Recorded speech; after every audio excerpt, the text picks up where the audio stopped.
Nëse goja ju vjen erë të keqe, bëheni këtë dhe e largoni për 5 minuta. Mosmbajtja e higjienës orale mund të thuhet se ju ka penguar të humbisni gjysmën e shëndetit tuaj. Shumë njerëz i lajnë dhëmbët rregullisht, por kjo mund të jetë rezultati i mospastrimit të duhur dhe mos largimit të bakterieve. Në dyqane mund të gjeni miliona produkte për të eliminuar aromat e këqija, por këto produkte nuk mund t'i eliminojnë plotësisht ato, dhe përveç shumë kimikateve ato janë edhe të shtrenjta. Ja një zgjidhje natyrale. Përbërësit që duhen në këtë rast janë një gotë me ujë, 2 limon, një lugë çaji mjaltë dhe sot buke, gjysmë lugë çaji kanellë. Para se të fillojmë, bëni një like videos dhe ju lutem klikoni subscribe, do të na ndihmonit shumë. Pasi siguroni të gjitha përbërësit, filloni në përgatitjen e kësaj recete. Në një gotë së pari, përzjeni të gjitha përbërësit, kështu do të keni edhe një zgjidhje më të mirë. Përzjeni mjaltin, kanellën, shtoni lëngun e shtrydhur të limonit dhe hidhni të gjitha përbërësit në ujë të nxehtë. I përzjeni derisa të bëhet një lëng i lëmuar dhe shplani gojën 1 ose 2 herë në ditë, për të hequr të gjitha bakteret nga goja dhe gjithashtu për të përmirësuar më mirë higjienën tuaj orale. Shkaku kryesor i erës së keqe të gojës mund të jetë halitoza, të cilat mund të jenë edhe për shkak të infeksioneve të dhëmbëve, higjienës së dobët orale, pirjes së duhanit dhe kështu me radhë, por ndonjëherë mund të jetë shkak i disa sëmundjeve të veshkave dhe të traktit gastrointestinal. Nëse keni erë të keqe të gojës, atëherë bëheni karafilin mikun tuaj më të mirë. Kjo barishte ka shumë potencial të luftojë kundër halitozës dhe gjithashtu përtypeni atë pas çdo vakti dhe ju kështu do të ruani freskinë e munguar të gojës suaj. Bëni zakon që të fërkoni butësisht gjuhën me furçën e dhëmbëve për të eliminuar ushqimet që kanë mbetur aty. Duke bërë këtë, ne kemi minimizuar mundësinë e rritjes së bakterieve në gojën tonë. Soda e bukës është gjithashtu një tjetër përbërës që ju ndihmon të shfrytëzoni të gjitha problemet dhe t'i largoni ato. Duhet vetëm të shtoni sodë në ujë dhe të bëni gargar me të. Mos harroni të përdorni gjithashtu edhe majdanozin. Majdanozi ka një substancë të quajtur klorofil, një substancë e cila është e njohur si një deodorant i frymës. Ajo eliminon çdo aromë të keqe nga goja juaj. Mund ta përdorni si një lëng ose ta përtypni. Gjithashtu mund të hani gjethe ose edhe vaj në mentes. Ajo është një produkt shumë i mirë për të shmangur aromat e këqija të gojës. Është e rëndësishme të përfshini fruta të ndryshme dhe perime në dietën tuaj normale. Kjo do ju ndihmojë të shmangni edhe erën e keqe të këtij problemi. Shumë thelbësore është të rrisni konsumin e ushqimeve të pasur me vitaminën C dhe me vitaminën K. Këto janë vitamina efektive në shërimin e halitozës. Mund të zgjidhni një shplarës goje që përfshin ekualipt. Kjo është e dobishme në reduktimin e frymës së keqe.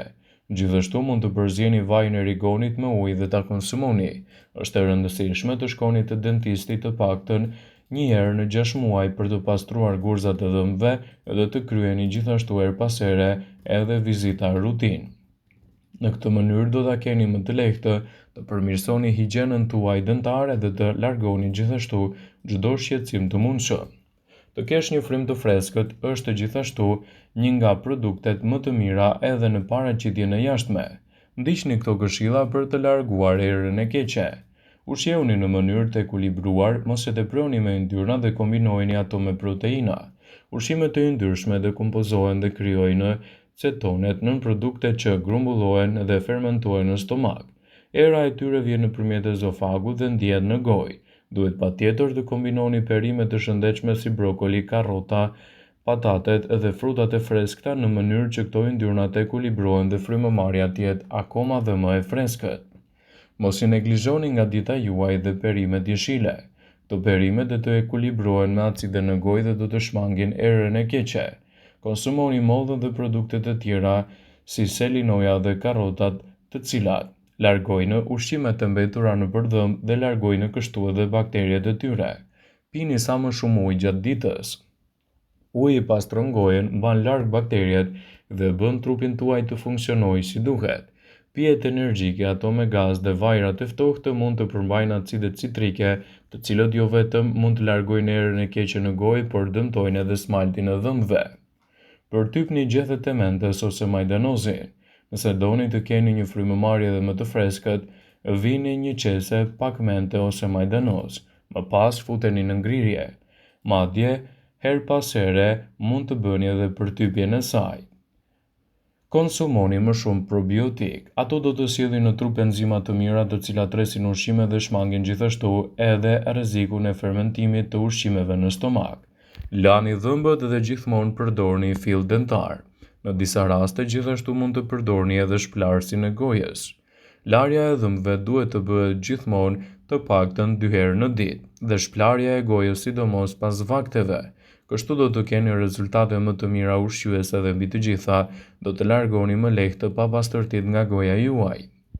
Përdorimi i fillit dentar mund të jetë një zgjidhje shumë e mirë jo vetëm në largimin e erës së keqe të gojës, por mbi të gjitha do të largojë papastërtitë dhe gjithashtu do të përmirësojë edhe shëndetin e dhëmbëve tuaj. Përdorni shplarës goje pa alkool. Alkooli e than gojën dhe mund të shumojë bakteriet. Prandaj është e këshillueshme të zgjidhni ato që nuk përmbajnë alkool. Përtypni çamçakëz pa sheqer. Përtypja e çamçakëzit stimulon gjithashtu prodhimin e yndyrnave të cilat më pas largojnë disa bakteri nga dhëmbët. Pastrojeni më mirë gjuhën. Pastrojeni gjuhën dhe gjithashtu duhet ta lani atë më shpesh, kështu do të largoni edhe erërat e këqija që mund të grumbullohen në të. Përdorni buskuq me aromë. Nëse doni të largoni erën e keqe të gojës, mund ta maskoni gjithashtu edhe me përdorimin e buskuqit të dur, të cilën mund ta bleni në farmaci.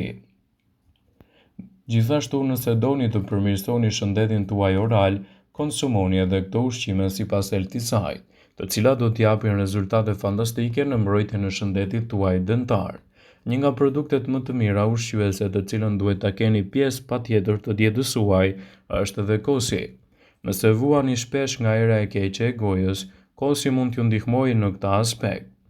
Bakteret e shëndetshme të pranishme në kos të quajtur lactobacille mundet gjithashtu të ndihmojnë në largimin e erës së keqe të gojës, të cilat përfundimisht mund të punojnë për të reduktuar gjithashtu edhe bakteriet në higjienën tuaj orale. Probiotikët janë të dobishëm në reduktimin e erës së keqe të gojës. Një tjetër produkt shumë i rëndësishëm i cili mund t'japë rezultate fantastike kundër erës së keqe të gojës gjithashtu janë edhe farat e koprës. Këto janë produkte freskuese për gojën për shumë vite, ato ndihmojnë në freskimin e frymëmarrjes dhe gjithashtu kanë një shije të ëmbël, përmbajnë vajre esenciale aromatik që japin freski frymëmarrjes tuaj. Çaji i jeshil është një produkt mjaft i vlefshëm për situatën tuaj. Ky është i njohur si një ilaç efektiv për të larguar erën e keqe të gojës, pasi që ka veti dezinfektuese dhe gjithashtu mund të përdoret për të përmirësuar aromën e gojës. Ka veti që ndihmojnë në freskimin e frymëmarrjes dhe ju mund të krijoni të paktën 2 filxhan që mund t'i vendosni në frigorifer gjatë gjithë natës. Të nesme në mëngjes hidheni në një shishe dhe pijeni gjatë gjithë ditës. Larës goje i bërë me sot buke gjithashtu mund t'japë rezultate fantastike në këtë drejtim. Bikarbonati i natriumit mund të ndihmojë në largimin e bakterieve të këqija të pranishme në gojë. Për të bërë gargar me sot buke në shtëpi, shtoni 2 lugë çaj sot buke në një filxhan me ujë të ngrohtë dhe gargara juaj është gati. Tani, rrotulloheni rreth gojës dhe e mbani për 30 sekonda, më pas e përshtyni. Ju gjithashtu mund të përdorni pastë dhëmbësh të disponueshme në treg që ka bikarbonat të natriumit në të. Një tjetër produkt shumë i rëndësishëm për të shtuar në dietën tuaj është portokalli. Shumë njerëz vuajnë nga era e keqe e gojës sepse nuk prodhojnë mjaftueshëm përshtyp. Kur nuk ka përshtyp për të larë bakteret dhe erën e keqe të gojës, ajo shkakton erë të keqe. Këtu vijnë edhe portokalli në shpëtim, pasi përmban vitaminën C, të cilat mund të përmirësojnë rritjen e prodhimit të përshtypjes dhe të përmirësojnë gjithashtu edhe higjienën tuaj orale, citojnë ekspertët. Vëmendje. Ju bëjmë me dije se informacionet në këtë video kanë për qëllim që të plotësojnë, të mos zhvendësojnë këshillat e mjekut tuaj ose të ofruesit të kujdesit të shëndetit të përgjithshëm dentar, ose të mos zhvendësojnë edhe problemet që ju mund të keni. Pasi ta dëgjonit këtë video, do ju ftoja t'i bënit like dhe ta shpërndanit atë në profilin tuaj në mënyrë që të informohen dhe miqtë e tu.